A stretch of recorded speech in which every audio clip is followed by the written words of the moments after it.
अच्छा, ली शैटलर प्रिंसिपल हमने किया था, और उसके अंदर हमने काफ़ी चीज़ें पढ़ी थी, टेम्परेचर, प्रेशर एक्सेट्रा, ठीक है, वो सारा हमने कर लिया था। और ये चीज़ मैंने डिस्कस करनी थी एंड में ना। पहले तो वो सारा क्विक रिवीजन के ली शैटलर प्रिंसिपल में क्या था कि इंक्रीज टेम्परेचर तो कौन सा रिएक्शन फेवर होगा, it's going to be the endothermic reaction, right. Decrease temperature तो एक्सोथर्मिक फेवर होगा। प्रेशर इंक्रीज करोगे तो less gas mole side favour होगी। प्रेशर डिक्रीज करोगे तो मोर गैस मोल्स। और कॉन्सेंट्रेशन का भी हमने पढ़ा था, और हमने डिस्कस किया था कि कॉन्सेंट्रेशन अगर आप कम करोगे तो it's going to try and increase concentration, अगर आप ज़्यादा करोगे तो it's going to try and decrease concentration. तो ये कॉन्सेंट्रेशन का था। और कॉन्सेंट्रेशन के अंदर आई टोल्ड यू कि it only applies to gases और सॉल्यूशंस। सॉलिड्स की कॉन्सेंट्रेशन जो होती है इट्स ऑलवेज कांस्टेंट, क्योंकि कॉन्सेंट्रेशन जो क्या होती है, number of particles per unit volume होता है। तो anything that's in excess, you have added too much of it, तो उसकी कॉन्सेंट्रेशन एक तो कांस्टेंट हो जाती है, और सॉलिड्स की कॉन्सेंट्रेशन कांस्टेंट होती है। It's always taken as one. Last जो चीज़ हमने करनी थी ना, वो ये कि नेवर मिक्स और confuse rate of reaction, and because they're two completely separate things, ठीक है। never once again, अच्छा, so your rate of reaction is one thing and your equilibrium is a completely different thing, ठीक है। so दोनों को आपने confuse नहीं करना। रेट जो होता है स्पीड ऑफ रिएक्शन होता है। इक्विलिब्रियम जो होता है ना, इक्विलिब्रियम, व्हाट इज इक्विलिब्रियम? जब हम कहते हैं ना one of the reaction is favoured compare to the other one, तो इट्स अ रिलेटिव कंपैरिजन, ठीक है। इट्स अ रिलेटिव कंपैरिजन कि दोनों का फॉरवर्ड और बैकवर्ड, दोनों का आपस में कंपैरिजन हो रहा होता है। जब हम कहते हैं ना कि फॉरवर्ड फेवर हो रहा है,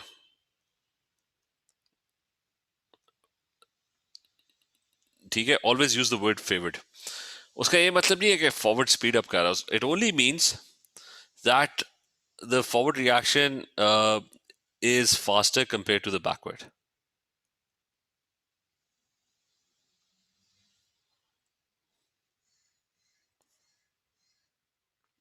ठीक है, relative comparison है compared to the backward reaction.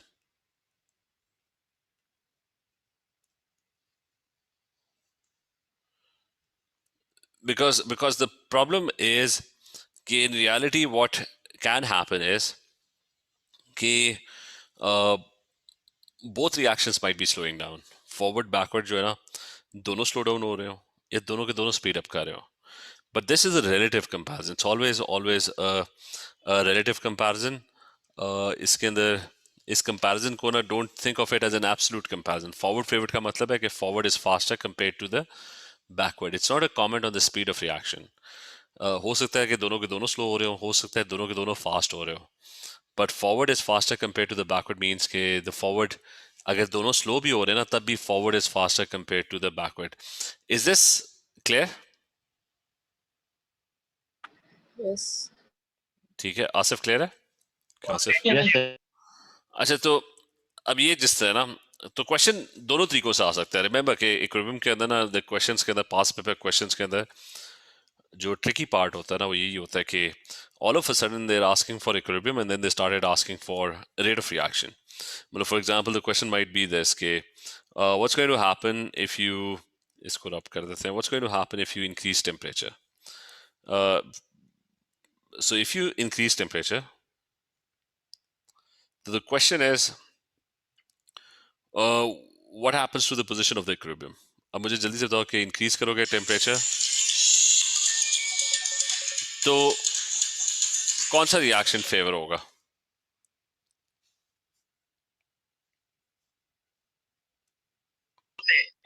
Forward question. नहीं, जब इंक्रीज करोगे टेम्परेचर, कौन सा रिएक्शन फेवर होना चाहिए, एक्सो या एंडो? Exo.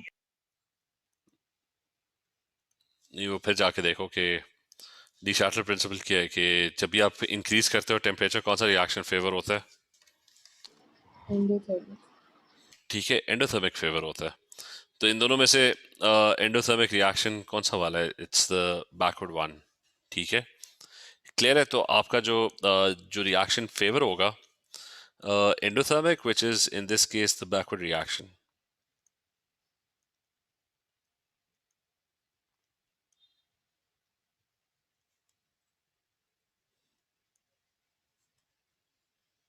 तो बैकवर्ड रिएक्शन जो होगा ना वो रिलेटिवली फास्टर होगा compare to the forward. Asif clear है? जी सर. अच्छा, लेकिन अब साथ ही ना वो पूछ लेगा. अब remember this is a question on equilibrium, ठीक है? तो this question is about equilibrium. साथ ही वो पूछ लेगा, the question would be on rate of reaction. What happens to the rate of forward reaction if temperature increases?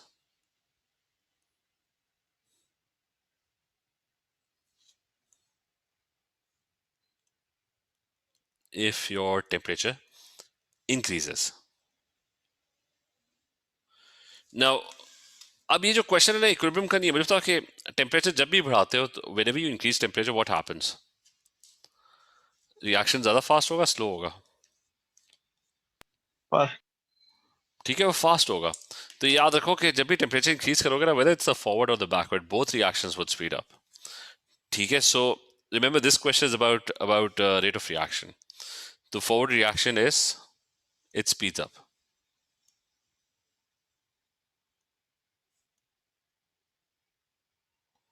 और has a greater rate.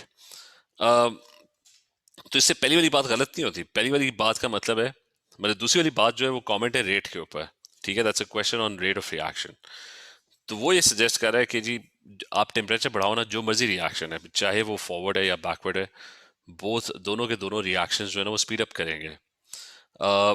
Equilibrium वाली बात ये कह रही है कि बैकवर्ड जो होगा ना वो फिर भी थोड़ा ज्यादा फास्ट होगा. Is this idea clear? Yeah. Yes. और इसी तरह उल्टा भी हो सकता है कि अगर वो कहते हैं कि टेम्परेचर डिक्रीज कर रहे हैं तो इक्विलिब्रियम पोजीशन किधर शिफ्ट होती है, फॉरवर्ड या बैकवर्ड? फॉरवर्ड. ठीक है, फॉरवर्ड शिफ्ट होती. तो इसका मतलब है फॉरवर्ड रिएक्शन जो है वो बैकवर्ड के मुकाबले में ज़्यादा फास्ट होगा. लेकिन जब भी टेम्परेचर डिक्रीज करोगे, तो अगर क्वेश्चन आ जाता है रेट ऑफ रिएक्शन के ऊपर, तो याद रखना जब भी टेम्परेचर डिक्रीज करोगे ना तो रेट ऑफ रिएक्शन चाहे वो फॉरवर्ड है चाहे वो बैकवर्ड है, दोनों ही स्लो होंगे, दोनों ही कम, रिएक्शन की स्पीड कम होगी. बस फिर भी फॉरवर्ड की speed relatively compare to backward would be faster. Is this idea clear? Yeah. Yes, sir.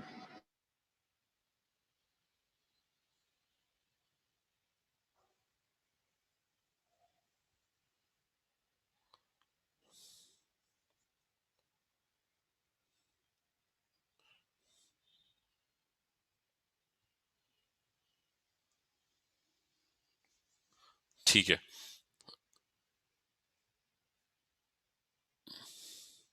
Just 1 second, give me 1 second.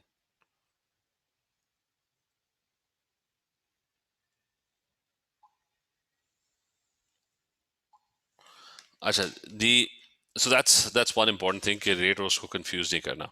अब सीधा हम वर्कशीट खोल लेते हैं कि, बल्कि 1 सेकंड में इसके,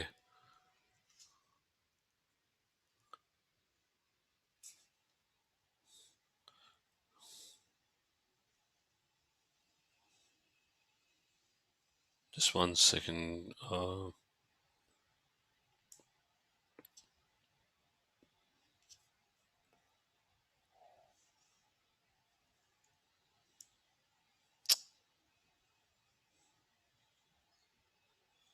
अच्छा, इसकी वर्कशीट, नॉट दिस.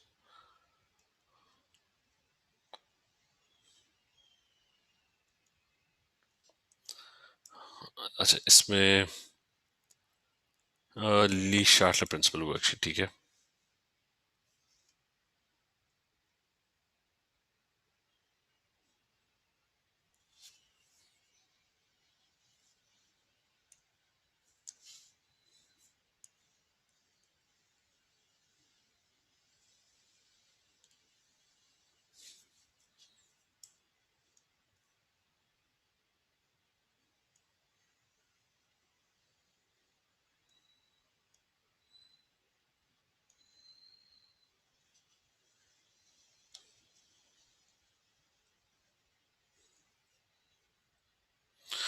चलिए सारे खोल गए. अच्छा, now starting with the first one. पता नहीं फर्स्ट पेज है कि नहीं है, यहाँ से स्टार्ट कर लेते हैं.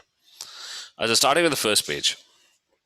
The question is कि स्विमिंग पूल्स. अच्छा, now this question is about Le Chatelier principle. ठीक है, सारे क्वेश्चंस ली शार्टलर प्रिंसिपल में होंगे. Swimming pool can be kept free of harmful bacteria by adding aqueous sodium chlorate NaOCl, जिसके अंदर OCl-1 ions होंगे. This reacts with water to produce HOCl molecules which kill bacteria, so HOCl. Now the first reaction is a reversible reaction, it's an equilibrium reaction. फिर वो कह रहे हैं कि जब sunlight होती है, sunshine, OCl-1 ions are broken down by ultraviolet light. So they react with ultraviolet light and they produce Cl-1 O2. This is not a reversible reaction. ठीक है? Which method would maintain the highest concentration of HOCl? तो HOCl की ना आपको highest concentration चाहिए. तो ये मुझे बताओ कि क्या करोगे? Would you acidify the pool water?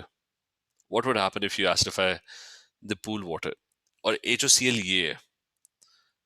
अच्छा, रिमेंबर ये सेकंड रिएक्शन का तो कोई काम नहीं है क्योंकि इसको तो आप शिफ्ट कर ही नहीं सकते. It's not a reversible reaction.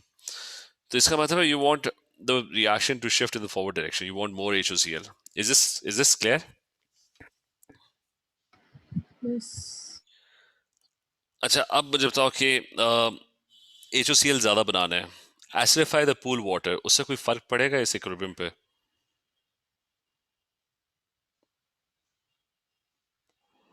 मतलब एसिडिफाई का क्या मतलब है? You are adding H+1 ions. वही आसिफ जई. हाँ, ना वो पता करता हूँ. ठीक है. अच्छा, acidify the pool water, you are adding H+1. अब मुझे बताओ इस पूरी इक्वेशन में H+1 किसके साथ रिएक्ट करेगा? OH minus. OH-1 के साथ. तो OH-1 रिएक्ट कर जाएगा, उसकी कॉन्सेंट्रेशन मतलब H+1 रिएक्ट विद OH-1 और वो मिलके वाटर बना देंगे. ठीक है, न्यूट्रलाइज हो जाएगा OH आयंस, राइट? तो OH आयंस की अगर क्वांटिटी कम होगी तो इक्विलिब्रियम किधर शिफ्ट होगा?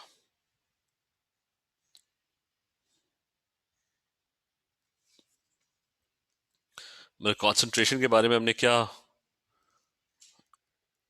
बताया हुआ है कि if OH ion concentration decreases तो इक्विलिब्रियम जो है वो और ज्यादा OH आयंस बनाने की कोशिश करेगा. It's going to shift to the forward side. जरी, इज दिस क्लियर? Yes. तो जब OH आयन ज्यादा बनेंगे तो ऑटोमेटिकली HOCl भी ज्यादा बन जाएंगे. So it's the first one is correct. Is this clear? Yes. अच्छा, दूसरा वो Cl-1, बाकी सारे गलत हैं. Add a solution of Cl ion. Cl ions यहाँ पे हैं. Cl आयंस की क्वांटिटी ज्यादा भी करोगे ना कोई फर्क नहीं पड़ेगा. इट्स नॉट रिवर्सिबल रिएक्शन, तो उससे HOCl पे कोई फर्क नहीं पड़ने वाला. Add a solution of hydroxide ions. अगर OH आयंस ज्यादा करोगे तो इक्विलिब्रियम किधर शिफ्ट होगा? वो कम करने की कोशिश करेगा. तो it's going to shift in the backward direction. Clear है? Yes. और उसके बाद आखिरी जो है बबल एयर थ्रू वाटर, उसका भी एयर में ऑक्सीजन होती है, कोई फर्क नहीं पड़ेगा. It's not a reversible reaction. ठीक है, तो कोई फर्क नहीं पड़ने वाला.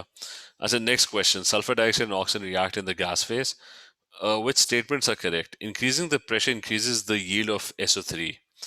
Pressure increase करोगे, where where do you think equilibrium would shift? क्या होता है increase pressure का? क्या होता है? Less gas moles. जो कि किस साइड पे? फॉरवर्ड और बैकवर्ड? Forward. ठीक है, फॉरवर्ड होगा तो ऑब्वियसली यील्ड ज्यादा हो जाएगी, ज्यादा SO3 बनेगा. That is definitely correct. अच्छा, the other one. Increasing the temperature lowers the value of the equilibrium constant Kp. Equilibrium constant तो किया ही नहीं, उसको छोड़ दो. मतलब कैटलिस्ट डालने से would it increase the yield or what would happen if you add a catalyst? It will speed up the reaction. नहीं, लेकिन फॉरवर्ड को फेवर करेगा बैकवर्ड को?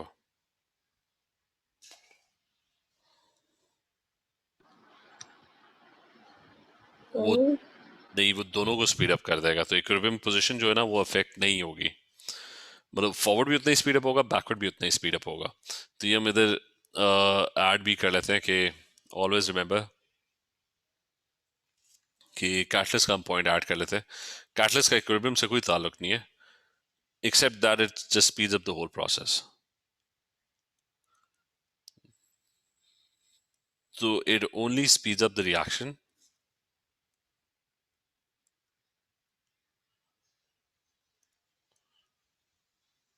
and it does not affect equilibrium position.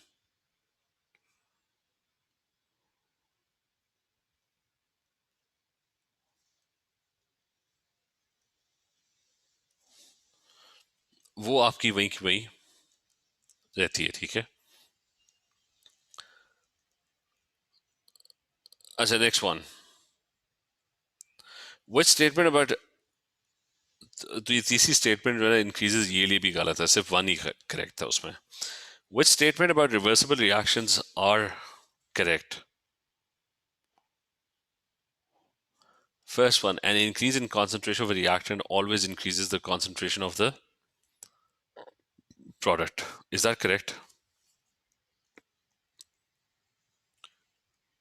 Okay, it's a reversible reaction. You've got reactants and products. Reactant की concentration बढ़ाओगे, equilibrium किधर shift होगा? forward. तो it would definitely increase the concentration of the product, so that is correct.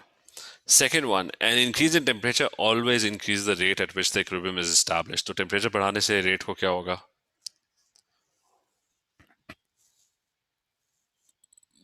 अभी हमने पढ़ा था, हमेशा जब भी टेम्परेचर आप बढ़ाओगे, रेट ऑफ रिएक्शन जो है वो हमेशा स्पीड अप करेगा, ठीक है.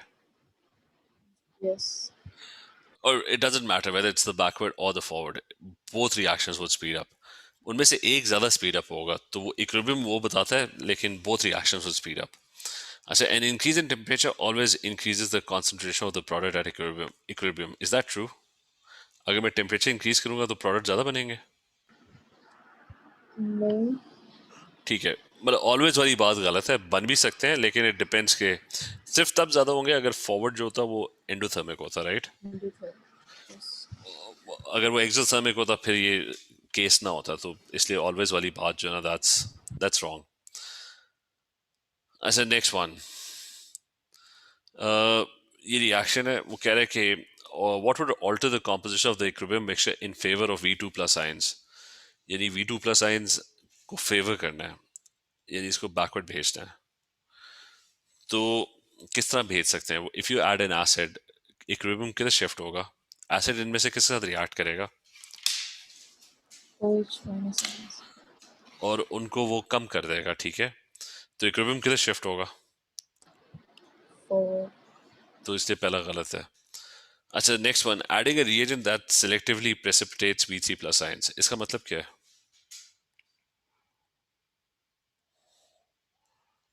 कि ये प्रेसिपिटेशन होती क्या है? प्रेसिपिटेशन का मैं थोड़ा सा आइडिया दे दूं. कि अगर आपके पास कोई सोल्यूशन है ना, let's say it's NaCl, right. तो NaCl सॉलेबल है, तो दैट मीन्स उसके अंदर ना सोडियम आयंस और Cl आयंस सारे अलग अलग घूम रहे हैं, राइट. और पानी के अंदर ना दे मिक्स्ड टुगेदर. मतलब इसका अगर मैं वो शो कर दूं ना कि NaCl aqueous डिजॉल्विंग, ठीक है, तो उसका जो इमेज आएगा वो इस तरह का आएगा. कि ये बल्कि ज़्यादा अच्छा शो किया मैंने, इसको बल्कि कॉपी कर लेते हैं.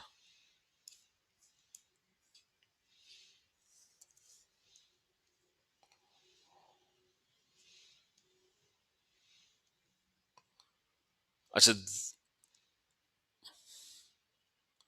So this is what dissolving looks like. कि आपके जो आयंस होते हैं ना वो स्कैटर हो जाते हैं. You got NaCl Na+1 Cl-1 all together in a crystal. वो ऐसे ऐसे जब आप स्पून से स्टर करते हो तो सारे आयंस डिसोसिएट हो जाते हैं, और सारे आयंस डिसोसिएटेड फॉर्म में ना पानी के अंदर घूम रहे हैं, ठीक है. और they all travelling in random directions. तो आपका Na और Cl आयंस अलग अलग हुए हुए हैं. अगर मैं इस पर डाल दूं ना कोई सिल्वर नाइट्रेट डाल दूं, वो भी सॉलेबल है. तो अच्छा, वो भी सॉलेबल है. दैट मीन्स कि वो भी पानी के अंदर मिक्स होगा और सिल्वर और नाइट्रेट आयंस अलग अलग हो जाएंगे। अच्छा, लेकिन हो गया क्या, उन आयंस में से ना दो आयंस मिलकर एक इनसॉल्युबल चीज बनाते हैं। तो व्हाट वुड हैपन इज कि आपके पास ना ये जो अ, इसको हटा दें। अच्छा, होगा ये कि आपके पास जो एजी और सीएल आयंस है ना, ये आपस में कंबाइन कर लेंगे, they would form A G C L solid. तो ये सोल्यूशन में से ना निकलते रहेंगे और वो एजीसीएल सॉलिड बनकर नीचे बैठ जाएंगे क्योंकि वो इनसॉल्युबल होते हैं। Is this clear?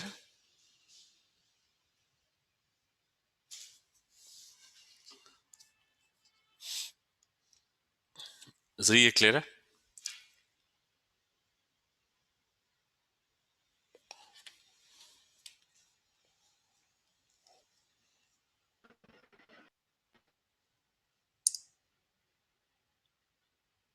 Hello? Hello? हाँ, मैंने कहा ये बात क्लियर है। Yes, sir. अच्छा, अब so remember precipitation is this thing कि आप ना you mix two aqueous substances। तो अब ये V3 प्लस को प्रेसिपिटेट करना है, यानी इसका मतलब है बीकर में ना आपके पास सोल्यूशन में ना V3 प्लस आयंस होंगे। तो आप कोई बीच में आयन मिक्स करोगे जिसकी वजह से ना let's say OH ions mix कर दो, ये दोनों आपस में कंबाइन करके ना दे would form VOH3 which probably is a solid। तो ये दोनों आयंस ना सोल्यूशन में से गायब हो जाएंगे। तो इसका मतलब है adding A reagent that selectively precipitates V3 plus ions, इसका मतलब है V3 प्लस आयंस की क्वांटिटी जो है ना वो कम हो जाएगी क्योंकि सोल्यूशन में से वो गायब हो जाएंगे। तो क्या बनेगा, ये इक्विलिब्रियम की तरफ शिफ्ट होगा अगर V3 प्लस आयंस कम हो जाए। Forward. ठीक है, वो भी गलत है। अलाउिंग हाइड्रोजन टू एस्केप, तो हाइड्रोजन को कम करोगे तो तब भी वो फॉरवर्ड शिफ्ट होगा। Making the solution more alkaline, D answer होगा। OH आयन ज्यादा करोगे तो ऑटोमेटिकली बैकवर्ड शिफ्ट होगा। Is this clear? Yes. अच्छा, फिर अगला वाला है कि एक रिएक्शन दिया है उसने और उसने कहा है कि एक्स प्लस वाई जो है वो they reacting to form G. उसे ग्राफ्स दिए हुए हैं, उसे with statement but the equilibrium reaction is correct. तो first one, decreasing the temperature decreases the value of the equilibrium constant वाले ना हम वैसे ही काट देते हैं, इसको छोड़ दो। यानी बी और डी में से आंसर है। Decreasing the temperature increases the rate of this reaction, is that correct?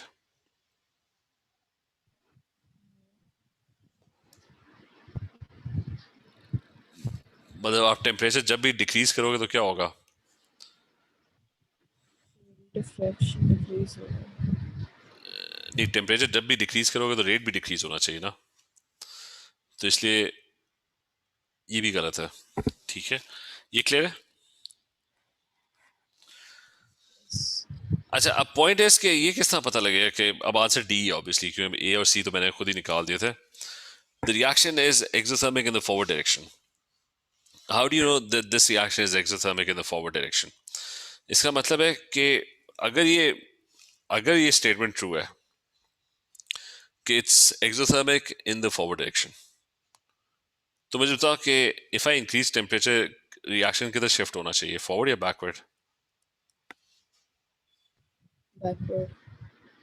तो it's going to shift in the backward direction, right? तो मैं ग्राफ से ना अभी असेस करता हूँ कि अगर ये ऑप्शन डी करेक्ट है, if the forward reaction is exothermic, तो हायर टेम्परेचर पे रिएक्शन जो होगा वो बैकवर्ड होगा। इसका मतलब है अमाउंट ऑफ जी जो होगी ना वो कम होगी, there is going to be less C if the temperature is higher, which is true क्योंकि टेम्परेचर जब ज्यादा था ना तो जो अमाउंट ऑफ और परसेंटेज ऑफ जी बन रही है ना यहाँ पे, उसकी क्वांटिटी क्या होती जा रही है, कम होती है। जब टेम्परेचर कम था तो अमाउंट ऑफ जी जो था ना वो ऑलमोस्ट 100% था। Is this clear? Yes. ठीक है, तो एज टेम्परेचर इंक्रीजेस तो जी की क्वांटिटी कम होती जा रही है, यहाँ पे परसेंटेज ऑफ जी जो है वो आहिस्ता आहिस्ता कम होता जा रहा है। अच्छा, नेक्स्ट वन, इसका मुझे बता दो कि the dissociation of tetroxide, if the temperature of an equilibrium mixture of the gases increase at constant pressure, will the volume of the mixture increase or decrease and why? तो पहले तो बताओ कि वो कह रहा है कि टेम्परेचर को क्या कर रहा है, इंक्रीज कर रहा है, he is increasing temperature, right? अच्छा, ये इंक्रीजिंग टेम्परेचर मुझे एक्सप्लेन करो, किधर शिफ्ट होगा इक्विलिब्रियम?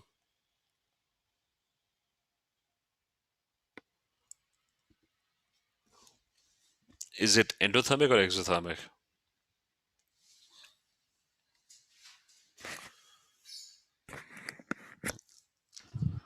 So endothermic की तरफ होगा. तो which is the forward, right? Yes. अच्छा, तो इसका मतलब है हायर टेम्परेचर पे फॉरवर्ड होगा. तो वॉल्यूम ऑफ द मिक्सचर जो है वो क्या होगा, इंक्रीज और डिक्रीज, एंड वाई? वॉल्यूम ज्यादा होगा गैस का या कम होगा अगर फॉरवर्ड जाएगा? फॉरवर्ड के अंदर क्या हो रहा है, पहले एक मॉलिक्यूल था, अब कितने बन गए? 2. तो इसका मतलब है volume is increasing, right? Why? क्योंकि moles of gas increase, right?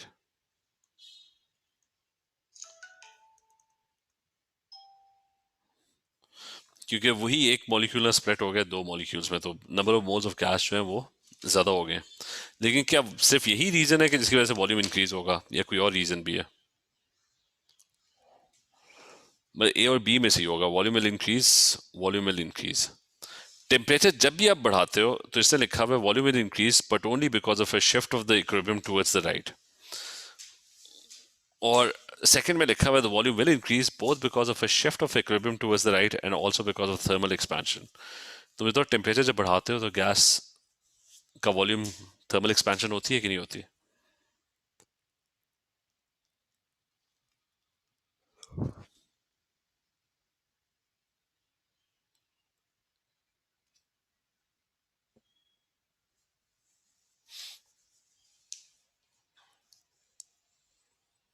कौन सा होगा जी?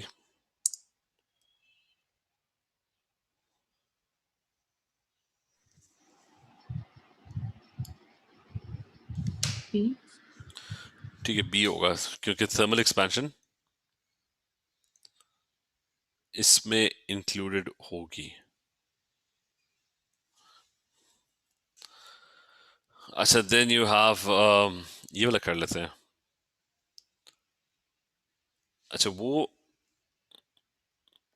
ये कह रहे हैं percentage of ammonia obtainable if equilibrium was established during the Haber process. Haber process का बता देते हैं कि it's N2 plus CH2 in equilibrium with 2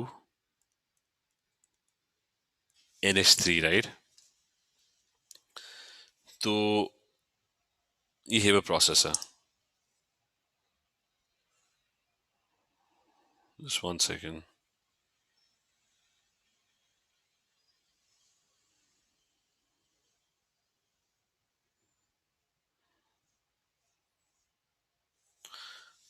और इसमें ना फॉरवर्ड जो है ना दैट्स एक्सो,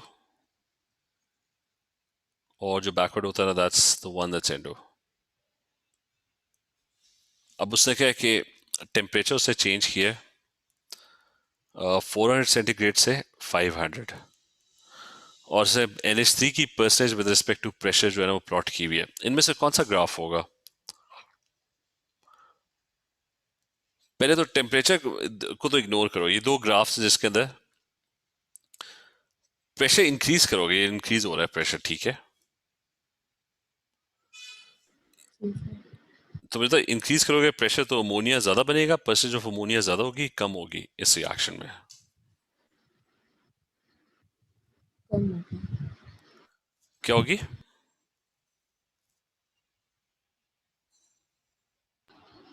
सर प्रेशर ज़्यादा करने से कम नहीं होगी. नहीं, प्रेशर ज्यादा करते हैं तो कौन सी साइड फेवर होती है, लेस गैस मोर गैस? बस. तो लेस गैस फॉरवर्ड साइड पे नहीं है.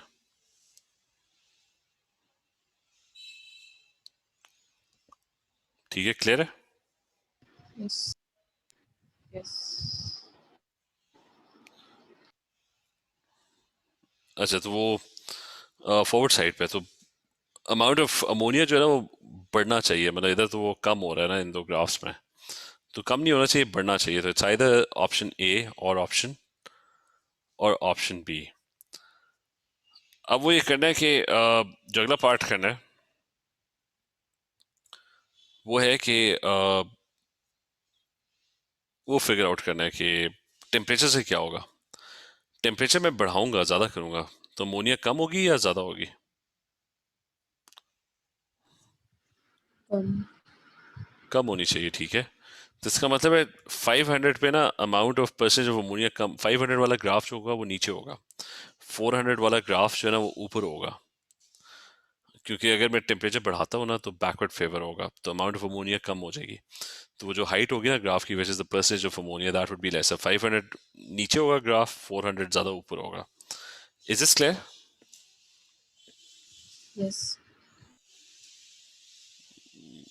है बिपा?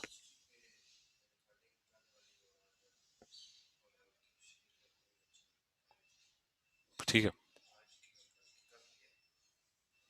किसको करनी है? मैं कर देता हूँ। ठीक है, ठीक है, ठीक है। अच्छा, ये क्वेश्चन क्लियर है? Yes, sir. अच्छा, और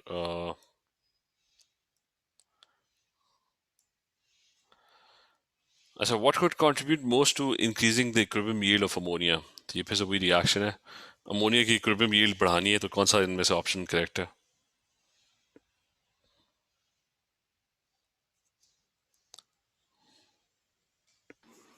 Increasing the pressure.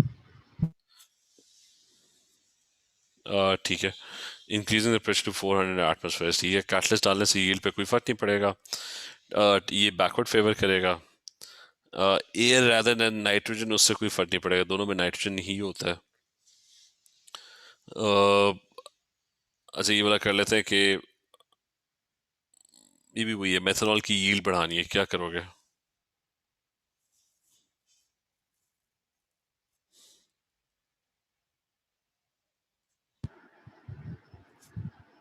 Increasing the pressure. Pressure increase करोगे, हाँ।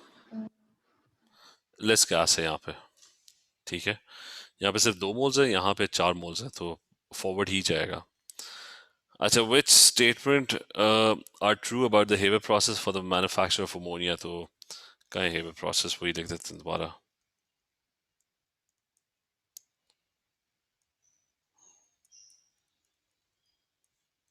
और इसका डेल्टा एच नेगेटिव है, मतलब फॉरवर्ड एक्स जो है।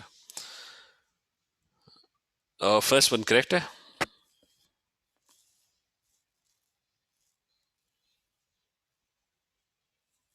Sir, higher temperature पे तो backward होगा, किस पे? higher temperatures पे. तो बैकवर्ड होगा, तो यील्ड गोज डाउन, तो यहाँ तक तो स्टेटमेंट करेक्ट है ना। लेकिन और but the rate of production of ammonia is faster, ये करेक्ट है कि नहीं है, जो सेकंड पार्ट है?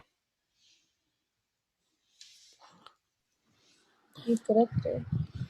ठीक है, तो मतलब यील्ड कम होगी, लेकिन क्योंकि हायर टेम्परेचर है तो रेट ऑफ रिएक्शन जो होगा वो ज़्यादा फास्ट होगा, ठीक है। So that is correct. अच्छा, और उसके बाद the next one is higher pressure yield goes down but the rate of production of ammonia is faster, ये ट्रू है? ये ये ज़्यादा हो जाएगी. ठीक है, तो ये वाला पार्ट गलत है। गलत है. प्रोडक्शन और हायर प्रेशर के ऊपर रेट ऑफ रिएक्शन ज़्यादा होता है, तो ये वाली बात तो ठीक है, लेकिन वो पहला वाला पार्ट गलत है। तीसरा भी फिर गलत ही होगा, प्रेजेंस ऑफ कैटलिस्ट यील्ड को कुछ नहीं होना चाहिए, ठीक है। Nothing happens to yield of reaction. Is this clear? Yes. तो ठीक है, ये वर्कशीट में सेंड कर दूंगा, इसको आप देख लो। इसमें कोई एक थ्योरी का भी क्वेश्चन इसी तरह होगा, वो खैर इसमें कोई इतनी डिटेल नहीं है, वो लेवल्स में भी आपने किया था। कल से फिर हम केसी केपी करेंगे, ठीक है। ठीक है. चले, ओके, अल्लाह हाफिज़।